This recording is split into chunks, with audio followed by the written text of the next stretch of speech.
What is going on, guys? It is Hype Beast Face or Ronan here, the internet's laziest music nerd. And today we are doing our top 10 albums of 2020. And we are starting off with somebody who didn't make the list, Quando Rondo, and his single Bad Vibe, which was released on January 3rd. So did Quando Rondo know something that we didn't know about 2020? Did he know how shitty it was going to be? Did he know that he was going to get into a deadly gunfight with King Von? I don't know. Maybe he's Nostradamus. But regardless, while 2020 might have been a shitty year for pretty much everybody, it was honestly a really good year for music, at least in my opinion. So let's get right into our honorable mentions, because while it was such a good year, we've had to cut some albums that I really did enjoy from the top 10, but I want to make them known regardless. Starting off, we have Drug Dealing is a Lost Art, which was more of a EP than an actual album by RMR, which I've recently heard is pronounced Rumor.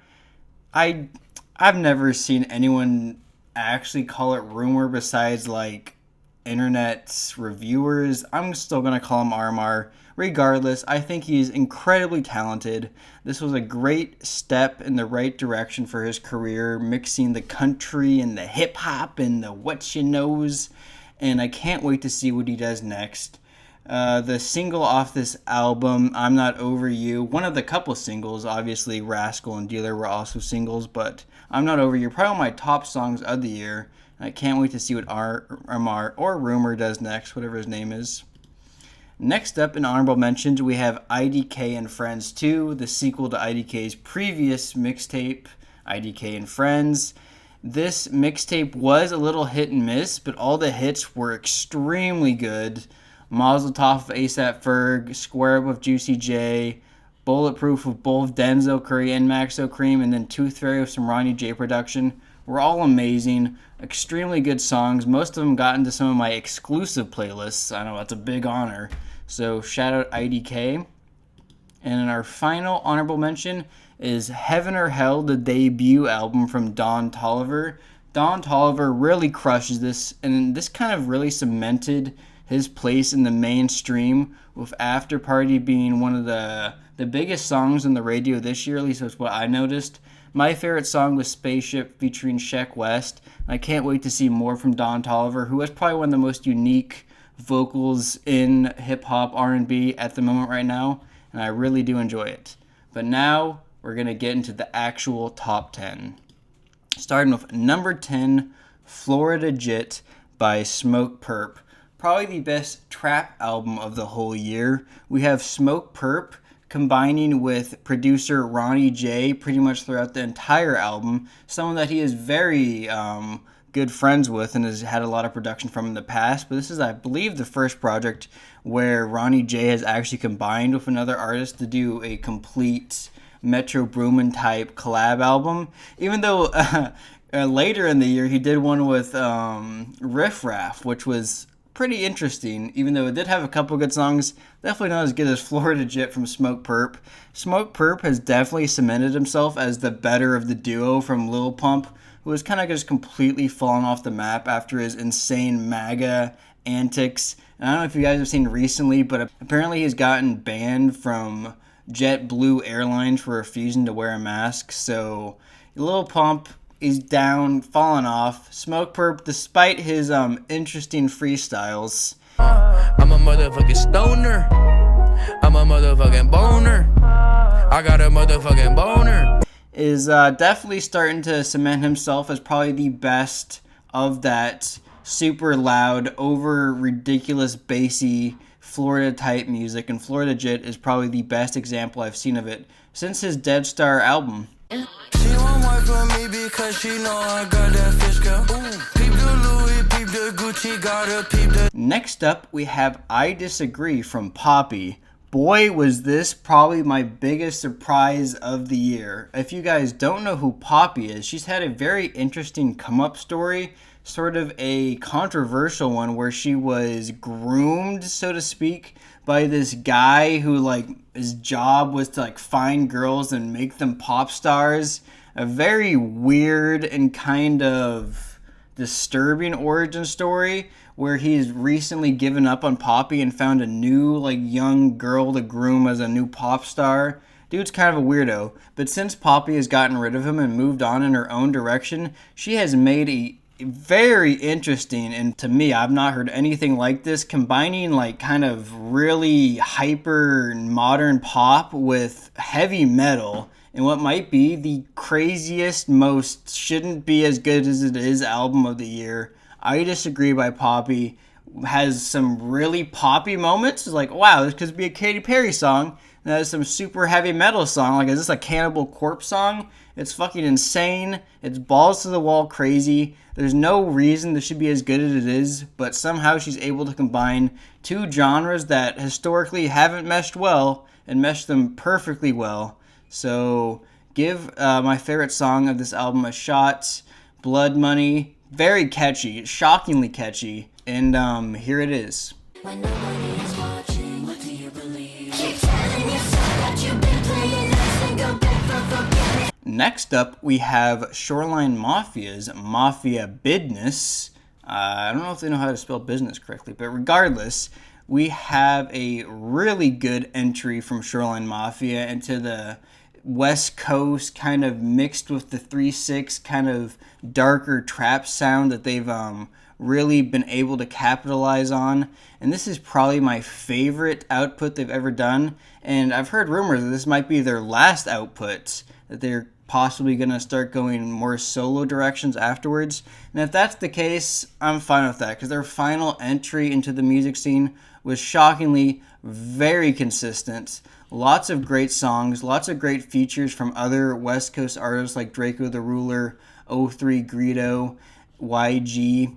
And overall, this is probably the most consistent West Coast album of the year, with lots of other releases from both O3 Greedo and Draco the Ruler. While good, not as consistent as this in my opinion. They got some insane samples like How We Do It, This Is How We Do It, This Is How We Do It, and Kodak Black. You know, I can't not go for a Kodak Black feature.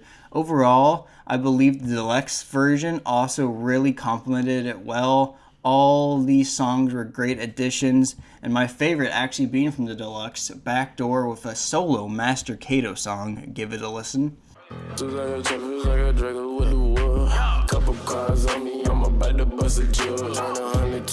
Next up, we have Man on the Moon 3, The Chosen from Kid Cudi. I am a big Kid Cudi fan, specifically of Man on the Moon 1 and 2. Obviously, Indicud and Passion Pain Demon Slayer were a little bit more hit and miss. Kids See Ghosts, if you don't remember, made my top 10 list of 2018. And while I did think that was a step in the right direction, it did seem like it was a collaborative effort with Kanye West. And this is Kid Cudi going out on his own and closing off the Man on the Moon series way better than anyone could have hoped for after so many years. I mean, I don't know if you could have asked for anything more. He does it perfectly by combining some of his older sound and combining some of the newer sounds like Travis Scott that he completely helped inspire. Listen to interviews with Travis Scott, you know how much he meant to him. And he used some of Travis Scott's sound on this, which is basically something that he created. It's beautiful. It makes you cry in some places. Elsie's Baby Boy is a really heartfelt song. Solo Dolo Part 3. It's amazing. And the features, while sparse, all do their job. And my favorite song has got to be The Show Out, featuring Skepta and Pop Smoke. Give it a listen right here. Look, show up, back out, pull up. Next up, we have Eternal A Take, which I don't know if you guys know this, but I was confident that the name of this album was Eternal Ataki. Turns out it's Eternal A Take. whatever. This is probably one of the albums from this year that was like the most hyped up. People have been waiting on this album for several years. Uzi's been teasing it and delaying it forever with the more recently released Whole Lotta Red from Playboi Carti. And of the two albums, I believe Uzi delivered way more than Carti did. That being said, I will say that the Carti album, which has been getting shit on a lot, people have been calling it a whole lot of garbage, is way better than people be making it out to be. I honestly didn't hate it. But Eternal Take, I thought near every song was good. The only problem and why it's a little bit lower on the list than it could be is that it didn't really have that mainstream single that really popped off on the charts. And that's honestly because Uzi didn't really go in a mainstream direction. A lot of these beats are out there. They sound spacey. They sound like he got them out of Mars, where he supposedly came from. But I feel like Eternal Take's first disc before the deluxe was better, but the deluxe itself isn't bad at all. It gives people a little bit more of the original Uzi taste, the stuff from Love vs. the World 1, which is a lot of people's favorites, but the original Eternal Take sounds so new, so fresh, really innovative, and my favorite song being Silly Watch, even though it was really hard to choose a favorite song, because a lot of these just, I think it's flawless, at least the first disc. And so here's a listen to Silly Watch. Overall, Lil Uzi, at least in my opinion, really capitalized on his hype and delivered something that I enjoyed. I came in with a new 40 Glock. Fuck on your bitch, make that hoe want a milli rock. I'm with my boys and no, we do not milli rock. Funny. Next up, we have Anti-Icon from Ghostmane, an album that I was definitely excited for, but was immensely surprised at how amazing it was. This album is just banger after banger after banger. If you guys aren't familiar with Ghostmane, he kind of started off as like a fast rappa type guy, but recently started to get more into like this industrial metal sound, which a lot of the time when combined with hip hop, I'm not the biggest fan of. I'm not like the biggest Death Grips guy. In fact, I really don't like a lot of Death Grip songs at all. But I think Ghostmane has found the perfect way to combine them. His album, I believe last year or the year before, Noise, was also really good, but I think leaned a little bit too much into edgy territory. I mean, the man was rapping about school shooting, like putting ball gags in chicks' mouths. Like, alright, I don't know if I want to be bumping this. But this shit tones back the edginess completely and just gives this hard-hitting metal rap bangers over and over again, with some songs leaning more into the metal, where you can probably classify them as some metal noise industrial songs, and then some songs leaning more into his parappa to rappa rap style, which I actually really like. I was a big fan of him ever since his feature on 1,000 Rounds of Puya. I believe this might be his magnum opus, and where he's really perfected his style of combining both genres. And if he's able to improve from here, I'll be amazed, but this might be his best entry into the music genre so far. Hello, this is Future Ronin editing the video, and I just wanted to add this interesting tidbit I just found. Ghostmane and the artist I covered earlier, Poppy, are apparently getting married. So, weird, but I guess the happy couple both made my top 10 album of the year list. Good for them.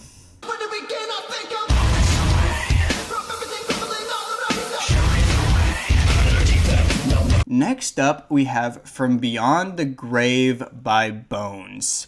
Bones is an artist who I have loved for a long time. He might be one of the most versatile rappers of the whole underground generation, able to switch genres left and right, going from weird, funky 80s pop to hard-hitting emo rap bangers. The man is extremely talented and unbelievably versatile. The thing is, he's also a bit hit and miss, but From Beyond the Grave might be his most consistent album that I've ever listened to. The first 3 songs are probably some of the best 3 songs in a row of the entire year. It's just hit after hit after hit.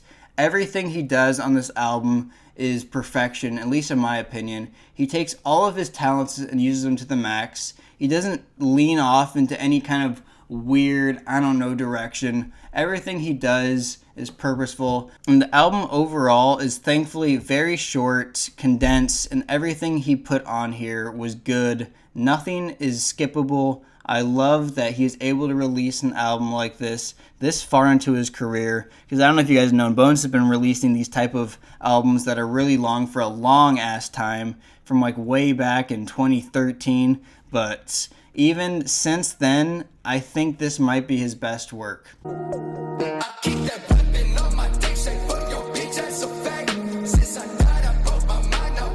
Next up, we have Music to Be Murdered by Eminem. Oh my lord. I might consider myself an Eminem stan, but that doesn't deny the fact that this is probably one of the greatest albums of the year. I will admit a little bit of bias that there might be some albums, even on this list before it, that could be better, but I was just so happy to see Marshall back in this type of form, releasing some of the best music of his career, at least in my opinion, specifically with Darkness, which might be one of the most harrowing songs of the whole decade, let alone this year. And I think it might even rival Stan as one of his best storytelling tracks.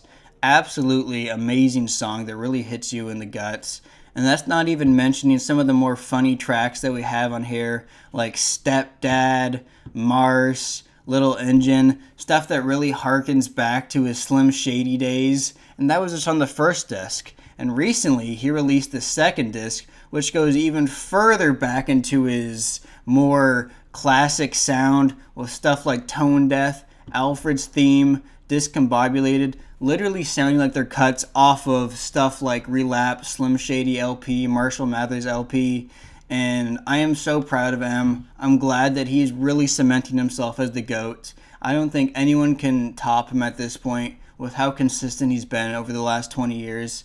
Shout out to him, and I hope you guys listen to this if you haven't listened to it already. I don't wanna be alone in the darkness anymore. Here I am alone again. Next up, we have 6 Feet Under from Gravedigger. Gravedigger is an EDM DJ who just caught me off guard this year. I had not heard any music from him before I heard the City Morgue War Dogs collab. Obviously, as you guys know from the previous years, I'm a huge City Morgue fan. And once I heard this, I got instantly intrigued in Gravedigger. You know, I'm a EDM fan. I wouldn't call me like a huge fan, able to like split the genres up, tell you what is big house, what's whatever, just straight normal house. But I can tell you that this album is banger house, if anything. Every song hits. It's got a great kind of horror movie vibe, kind of like dark, moody, creepy shit. My man Gravedigger performs on stage in an outfit not showing his face, holding a shovel like he's ready to dig some graves, as his name suggests. And this album, I don't know if you guys also watch my Call of Duty content, but it inspired me to make a whole montage with just Gravedigger music. This album is the banger album of the year. Everything on this could be thrown on at some party and get the whole thing fucking jumping. Everything on this is crazy. Great collabs with other popular EDM artists like Carnage, Flostadamus, Junkie Kid, and overall, I can't wait to see more from what Gravedigger has to do, because this was his debut album. And this was his debut album. I cannot wait to see what else he has in store. So give this a shot, and here's War Dogs featuring City Morgue. Yeah. 4-4 bulldog, run up in our car, okay. Duct tape, black mask, run up you. Alright, and then we go on to our last album, album number 1. An album that should be absolutely 100% consistent with no misses. And here I have Shoot for the Stars, Aim from the Moon from Pop Smoke. Something that I actually do feel is not completely consistent, but something that just captures the spirit and the artistic ability of somebody gone too soon better than anything I've ever seen before. This might be the greatest display of talent lost too soon that I've ever seen. Pop Smoke was an incredibly talented artist. He also released Meet the Woo Part 2 earlier this year, an album that I also, or mixtape, that I considered replacing this with, because I did have more issues with this album than I did with Meet the Woo 2. But I can't deny how impactful this album has been. Most of the songs that I disliked, be it Mood Swings featuring Lil TJ and What You Know About Love, have been huge hits for Pop Smoke. So maybe I'm wrong, but not really. Those songs suck. But he just displayed an incredible amount of talent on this album, really innovating and growing from his just straight drill sounds that he kind of pioneered in New York, while also keeping it relevant and incorporating it in this album. 44 Bulldog, both the songs with Fivio Foreign, obviously super hard drill bangers, but also innovating his sound with all these love, poppy songs that have clearly been blowing up, so maybe I'm just wrong, even though I do really enjoy Backseat with P&B Rock and She Feeling Nice with Jamie Foxx. Just absolute summer anthems that I added straight to my summer playlist. And I just hate that Pop Smoke's gone. This album is amazing. It really just demonstrates how great an artist he could be. Make It Rain with a Rowdy Rebel feature from Prison. Shout out Rowdy Rebel, he actually just got released. We got It On Me, a song that interplates 50 Cent perfectly. We have 50 Cent himself, who is an executive producer on The Woo. This album is amazing. Pop Smoke was probably going to be the biggest artist to come off in a long time. And this album just shows that he had the talent to be one of the biggest ever. R.I.P. Pop Smoke. And may your music never be forgotten, because it's amazing. It's unbelievable. And probably some of the best I've ever heard. I did some wrong, but I'm always right. So I know how to shoot. Alright, I hope you guys have enjoyed our top 10 albums of 2020. Leave down below if I missed any. Did I miss Gunna's album, which I actually thought was pretty good? Did I miss anything else? Leave it down below. I'll see you guys in 2021. Hopefully that year is a little bit better. Don't want to jinx us, but I love you guys. Thanks for all the support. See you guys. Peace out. In the arms of the angel, fly away from here. Fuck my life, can't say that, girl. Don't tell me you could say that shit. All she want is payback for the way I always play that shit.